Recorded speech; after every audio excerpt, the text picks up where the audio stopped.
Друзья, всем привет! Пару недель и несколько дней назад мы вместе с вами пересаживали орхидеи, мультифлорочки вот в такие вот закрытые посадки, ну а точнее быть в стеклянные фужеры. 3 штуки, и одну мы пересаживали в пластиковое кашпо. Это 4 орхидеи. И все эти орхидеи мы уже пересаживали с учетом недочетов, которые мы допустили 2 года назад, пересаживая орхидеи вот в такие вот кашпо. И не предусмотрели ленивый способ полива этих орхидей. А что такое ленивый способ? Это когда в такой емкости у нас имеется фитиль из мха сфагнума, который обеспечивает нам простоту ухода за этими орхидеями, когда мы не носимся с поливом, не заливаем сюда воду, потом не пытаемся вот так вот сверху закрывать пальцами, переворачивать эту емкость, все везде течет. В общем, одни, скажем, такие неудобства. И наличие вот такого махового фитиля в этих емкостях значительно упрощает уход в части полива за этими орхидеями. Вот сегодня я хочу полить эти 4 орхидеи, немножко ответить на вопросы, связанные с поливом и с первой стимуляцией этих орхидей. Ну и заодно посмотреть, все-таки уже какое-то время прошло после пересадок вот этих вот красоток. Вот, и как они себя чувствуют. И еще плюс отвечу на вопросы, касающиеся, прям буквально вчера прочитал комментарий, одна из зрительниц написала такой вопрос, что после пересадки у нее нередко орхидеи начинают желтить листья, нижние листья, опасно, что делать или что предпринять. В общем, на этот вопрос тоже на примере одной из орхидей я, ну даже не одной, а 2 я покажу.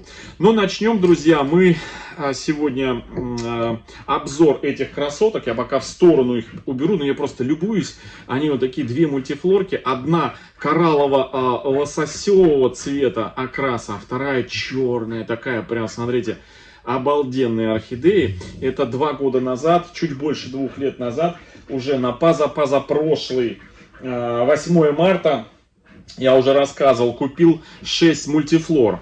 И одну из которых мы разыграем вот на предстоящем розыгрыше на нашем канале среди зрителей, среди донов, которые имеются у нас в группе ВКонтакте.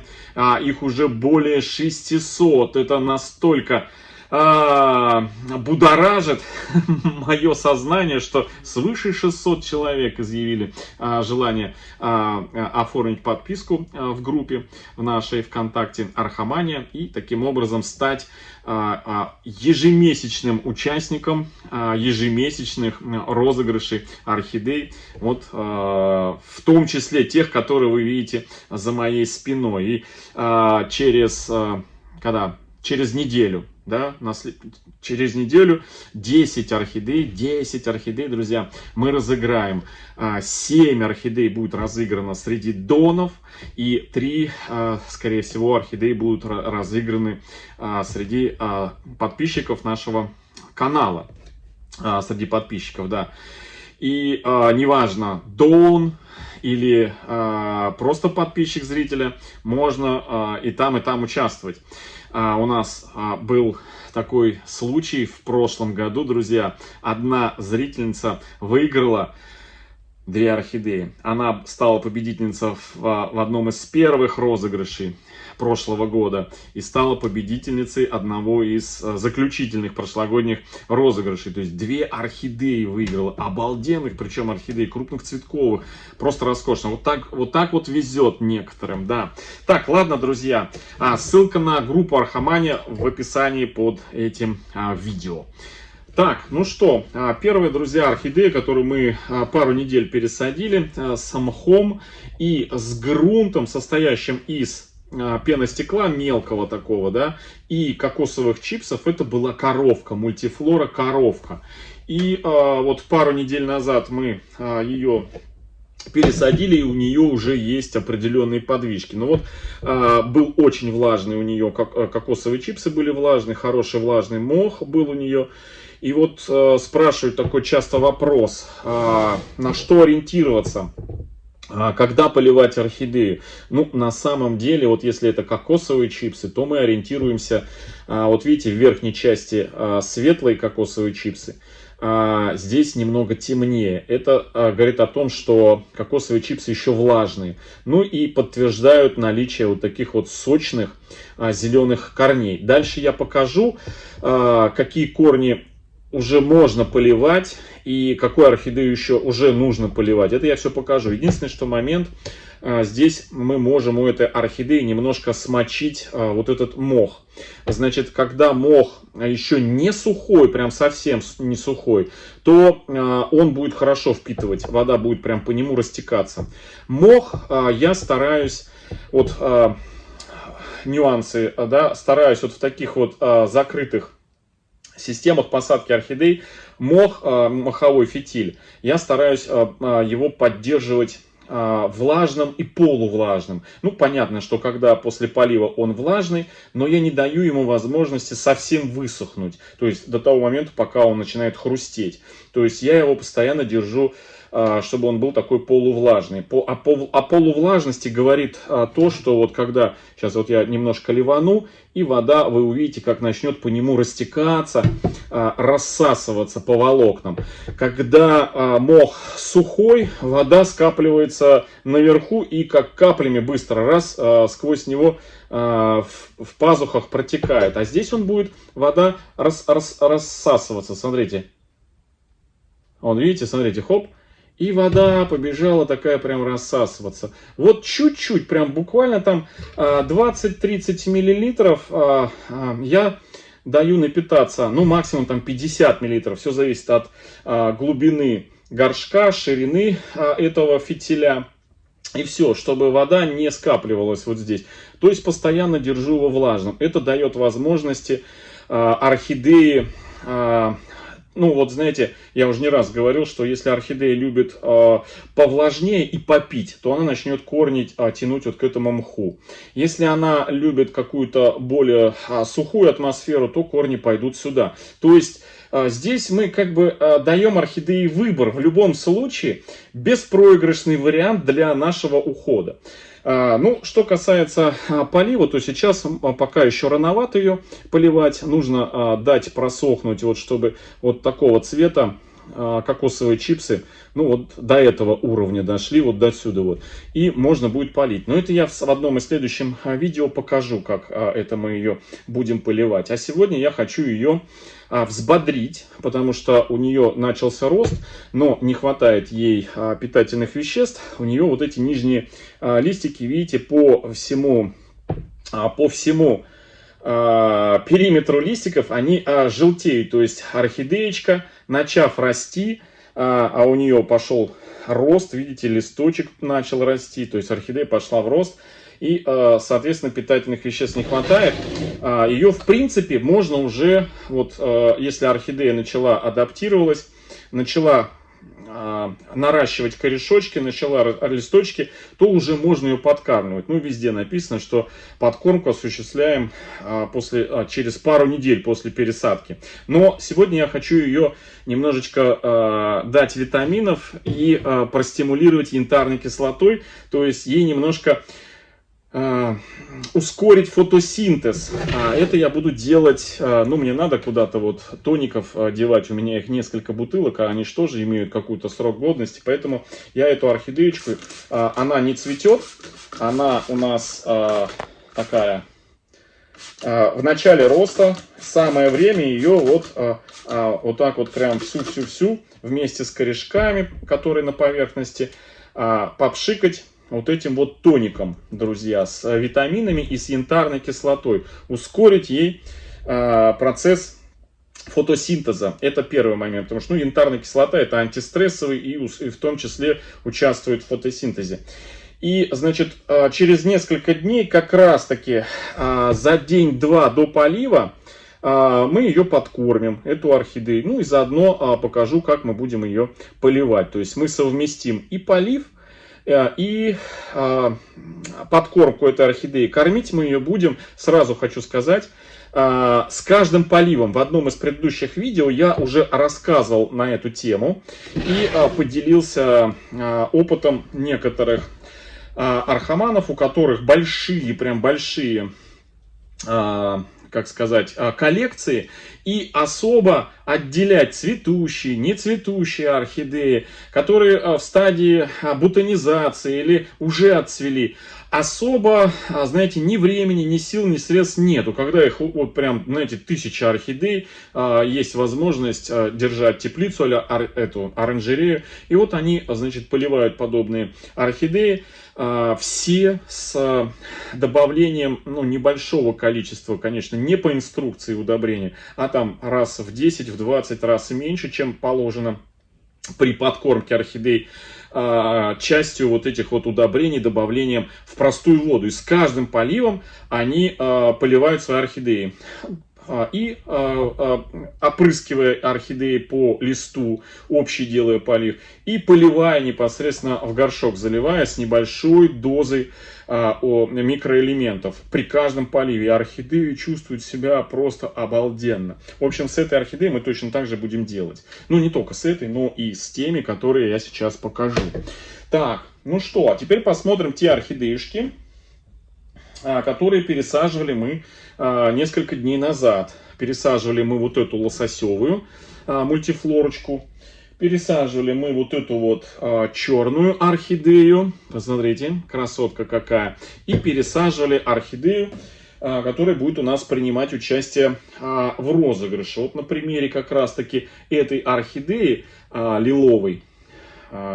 Такой фиолетово-лиловый, обалденный тоже окрас. Она, знаете, какой-то брат-близнец вот этой лососево-коралловой, но только цветом немножко другая. А так все, она такая же по форме, по форме лепестков, по цвету и окрасу язычка у орхидеи. Но вот на примере этой орхидеи я как раз таки хочу и показать, что эта орхидея уже хочет пить. Так, ну вот посмотрим на корни, друзья, этой орхидеи. Видите, здесь уже ситуация прям совсем. Вот как раз вот эта средняя часть. Здесь у нас тоже посадка, пеностекло и кокосовые чипсы. Но на самом деле не важно. Мы ориентируемся и на кокосовые чипсы, и если вместо кокосовых чипсов у нас кора. Потому что кора влажная, она тоже темнее коры, которая уже подсушенная. И это видно сквозь прозрачную. Вот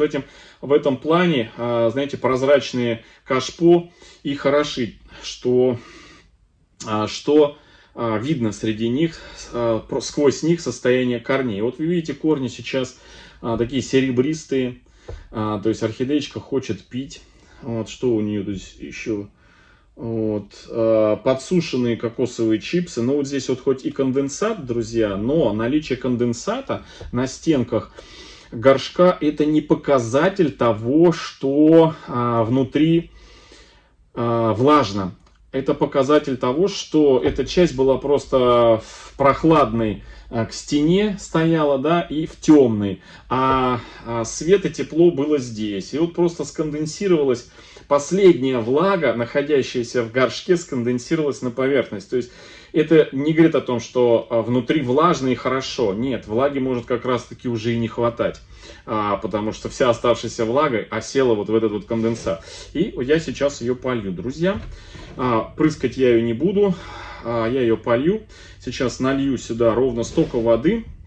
Вообще, конечно, можно поливать замачиванием эту орхидею вот где-то вот до этого уровня. Достаточно залить и буквально через 2-3 минуты слить. То есть не стоять, не ждать. И необходимое количество воды, оно впитается и в пеностекло, и кокосовые чипсы моментально вберут в себя эту влагу. То есть залил и тут же слил. Даже можно не ждать.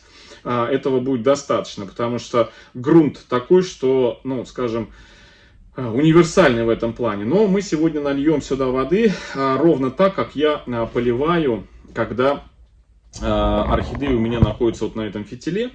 Я налью сюда, ну, сейчас посмотрю, 100 мл воды. Так, Вот, 850. 100 мл воды. Лью, друзья, я уже рассказывал, по поверхности по чуть-чуть грунта, чтобы вода, которая попадает на поверхность, она равномерно стекала и смачивала на своем пути вниз, смачивала корни, которые находятся внутри. Так, сколько уже слил? Еще чуть-чуть. Ну, даже 150 миллилитров у нас получится. А вот та вода, которая у нас, видите, спустилась на дно, она втянется вот этим фитилем, поднимется наверх и распределится в близлежащие волокна кокосовых чипсов, которые дотрагиваются вот до этого мха. Можно еще сам мох непосредственно сверху пролить. Но здесь уже мох просох, и видите, вода, как я и говорил, уже не впитывается мхом, а обтекает его. Вот. Ну ничего, вода постоит. Через час-полтора она вся втянется. Теперь, что касается вот этого желтого листика, друзья. Тоже, значит, вначале я озвучил, что одна из зрительниц сказала, что иногда у нее после пересадок желтеют вот листья. Значит, смотрите, что хочу сказать. После пересадки это всегда у орхидеи стресс. Если, например, даже мы что-то делаем с корнями, чистим или еще что-то, орхидея очень часто просто останавливает работу корней после пересадки. И она как бы замыкается сама в себе. И все питательные вещества, если не хватает этих питательных веществ, то она начинает вытягивать их из вот старых листьев. Ну, иногда бывает из каких-то средних листьев, надорванных слегка, надорванных цветоносом, либо корнями, которые растут и отсоединяют этот листик с какой-то стороны от основания орхидеи. В нашем случае, когда мы ее пересаживали, этот листик, он был немножко, его видно было, можете посмотреть пересадку, его было видно, что он такой уже стареет. И вот сейчас орхидея за эти дни активно из него выкачивает соки все, питательные вещества, и по всей вероятности это все пойдет на рост новых листиков, либо вот сейчас идет на продолжение цветения этой орхидеи, потому что я напомню, что мы ее пересаживали цветущей. Орхидея продолжает цвести. Значит, отрываю ли я такие листья? Нет, друзья, я не отрываю до того момента, пока сами эти листья не отпадут. Ну, бывает такое, знаете, когда начинаешь поливать орхидею, берешь раз, дотронулся, а такой лист и отпал. Вот тогда я его выкидываю. А до того момента меня вообще не напрягает вид там желтеющего листика.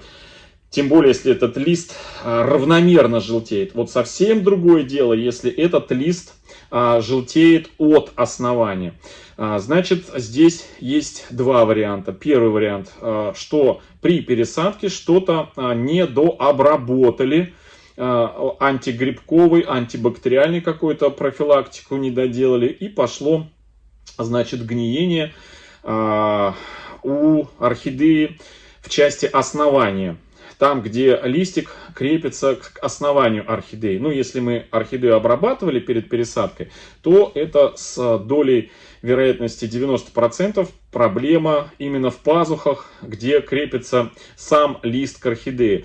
Здесь можно просто, друзья, взять лист этот, надорвать поперек и аккуратно, как это я вам не раз показывал, в плейлисте можно посмотреть пересадки орхидей, как этот лист просто потом в разные две стороны я его растаскиваю. Ну, естественно, придерживаем основание орхидеи, прижимаем к полу, ну не к полу, а там на чем у нас стоит это все дело, и аккуратно пальцем вот большим придерживаем, а сам лист в стороны вот так вот разрываем его.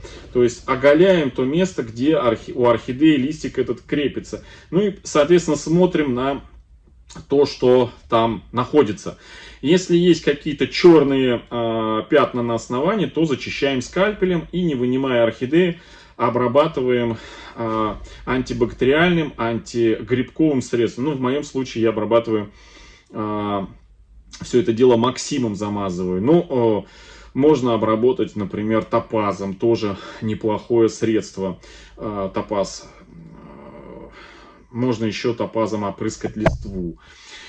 Вот. Если более какие-то серьезные моменты, то орхидею можно вытащить из горшка и сделать дополнительную, повторную обработку, чистку, зачистку, профилактику. И на вопрос очень часто меня спрашивают, а можно ли орхидею, вот пересадили, а можно ли ее на следующий день или там через 2 дня опять пересаживать? Друзья, орхидею фаленопсис можно пересаживать хоть каждый день. Вопрос только надобности и действий с этой орхидеей. Никаких, скажем, таких бесконечно усугубляющих стрессов при каждой пересадке орхидеи испытывать не будет. Она это делает один раз, если неаккуратно что-то сделали, и все. То есть это фаленопсис, друзья, это самая неубиваемая орхидея на самом деле. Можно пересаживать хоть каждый день. Вопрос только в надобности. Есть смысл, либо нет. В общем, орхидея потихонечку у нас впитывает воду. Вода у нас потихоньку поднимается вот так вот. Но через, говорю, час она почти вся вода со дна уйдет. Теперь смотрим другие 2 орхидеи, которых я в паре держу. Это лососево-коралловая и вот эта вот черная. Она прям вот, смотрите, под освещением. Эта орхидея прям, смотрите, она вот, прям вот, цвет такой вот, знаете, черно-свекольный, прям вот, ну, прям вот обалденная орхидея. Как она себя чувствует, друзья, после пересадки? Ну, у нее тоже вот у нас с кончика листик один, желтеет, тоже не хватает питательных веществ. Ну и понятно, потому что орхидея бесконечно цветет. И до этого она у нас была в магазинной пересадке, в которой корни нарастила, где уже питательных веществ особо не было. Ну, по корням видно, что еще поливать эту орхидею рано, но я бы этой орхидеи, друзья, с вашего позволения, немножко водички смочил бы моховой фитиль. Моховой фитиль бы вот так вот. И все. Думаю, что еще недельку эта орхидея у нас постоит. Постоит в этом горшке. Ничего с ней не случится. Так, и лососевая наша орхидея. Корни у нас уже по периметру начинают серебриться. Вот такие вот корешочки. Буквально на днях показывал я пересадку этой орхидеи с разницей в неделю. То есть пересадил ее неделю назад, а видео буквально вчера-позавчера показал, по-моему, пересадки этой орхидеи. Вот. И она уже, друзья, на самом деле прям, я бы даже сказал, хочет немножко пить. Потому что у нее здесь прям огромный-огромный такой пучок корней. По всей вероятности, всю влагу уже успели выкачать из этого горшка. Это вот как раз к слову о том, что вот эти 2 орхидеи пересаживал я в один день, да, и одна орхидея еще не хочет пить, потому что у нее корней поменьше, а другая орхидея уже хочет пить, потому что у нее корней побольше. Поэтому, соответственно, ориентироваться нужно с поливом не по дням, а вот именно по состоянию. Ну, здесь я подолью, прям хорошо подолью и по поверхности, так как в первом случае. Ну, вот так. Все. Вот так она будет стоять, несмотря на то, что здесь сейчас вода. Это все, друзья, впитается мхом. В любом случае, друзья, если через часа 2 вода, лишок чего-то налили этой воды, то можно просто взять вот орхидею и немножко наклонить. И, ну, как бы, знаете, вот так вот по кругу ее сделать, и вода просто впитается сюда вот выше в грунт. И, то есть, не будет находиться вот здесь вот на дне. Ну, в общем, в любом случае, друзья, час-два можно подождать. И, соответственно, поливать лучше всего, конечно, в первой половине дня с утра, чтобы впереди было достаточно много времени, светового дня, чтобы фотосинтезом орхидея успела покачать воду, чтобы эта вода, если это, например, с какой-то подкормкой, гарантированно у нас либо стимуляцией, либо еще какими-то средствами, гарантированно быстренько поступила внутрь растения. В общем, друзья, орхидеи после пересадки чувствуют себя хорошо. Вот. А если какие-то вопросы есть, связанные с посадками вот в эти вот стеклянные фужеры, пишите в комментариях под этим видео, я обязательно на них отвечу в одном из следующих видео, связанных вот с этими вот красотками. Ну, смотрите, как смотрится клево. Да, вот еще желтого цвета не хватает вот этой вот орхидеи. Это коровка желтая, такая, знаете, лимонно-желтого окраса. У нее тоже маленькие вот такие вот цветочки, как у этой. И середка у нее такая свекольно-лиловые пятна. Ну, такие, знаете, что-то напоминает орхидею Flaming Jazz. Только у Flaming Jazz насыщенный цвет желтый, а у этой нежный такой. Вот такой вот у этой цвет нежно-желтенький и с такими вот свекольными пятнышками в серединке. Это коровка. Вот орхидея коровка.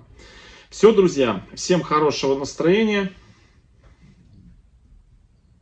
Всем добра, здоровья и до встречи в следующем видео. Всем пока-пока.